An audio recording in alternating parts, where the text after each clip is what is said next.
mane otieko e thuolo mar adek e chung' mar timbe mag lig mapiny mar piny Kenya NSL nyaka koro bi yud loch e tielo mar ariyo e kindgi kod klab mar Wazito mondo giyud thuolo mar donjo e lig maduong' KPL. Tielo mokwongo nowuok amodhi 0-0 ka johera mag Migori Youth kwa mondo mi ochop e alap ma Muroni mondo mi opak timno mana kaka James Opondo leronwa. Geno mar Migori Youth donjo e lig maduong' mar adhula e pacho ka pod nitiere kata odoko ni klab no mawuok e kaunti ma Migori nowuok amodhi 0-0 gi klab mar Wazito e alap ma Migori e tugono mar laro thuolo mar klab achiel mabiro donjo e lig maduong'.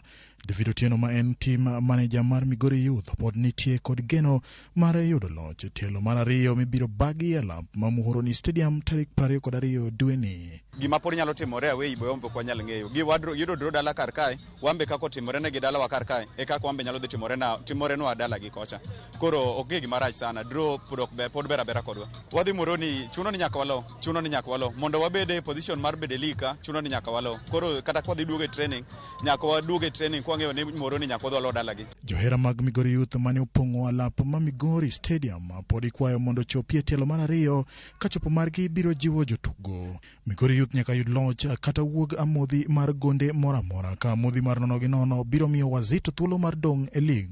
Gimpira ogore maber maonge koko moramora. Fans waduoko ne gero kamano kuom biro neno mpira ni. Kata obedo ni en drogi ka gibedo gi moral mane gidwaro lakini pod Nyasaye ni kodwa.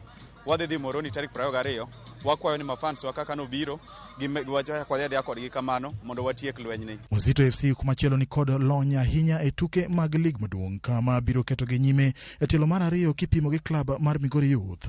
Kwe mane obede e lap ma Migori Stadium e kind johera mag klepe ariyo go bende koro igeno ni biro bedo e tielo mar ariyo. No one expects ni mondo ko biro kaendi we win the match. To kako bedo no ngeni Migori ben team maduong' ok en team matin koro nyaka no me respect we go they are all out ke gimbe gin team mose perform maber mondo gibed number 3 league gin jomo ong'ang'ana mondo gichop kanyo ong'eyo no jologi so we were really expecting ni mondo bed gi a tough match to bedo tough match adier. Klab mar Migori notieko e thuolo mar adek e chung' mar timbe lig mapiny mar National Super League ka kumachielo Wazito mawuok e kaunti ma Kisumu kendo bago tukegi e alap ma Muhoroni notieko e thuolo mar 16 e chung' mar timbe lig maduong' season mokalo. James Opondo, Ramogi TV. Kocha mar Kakamega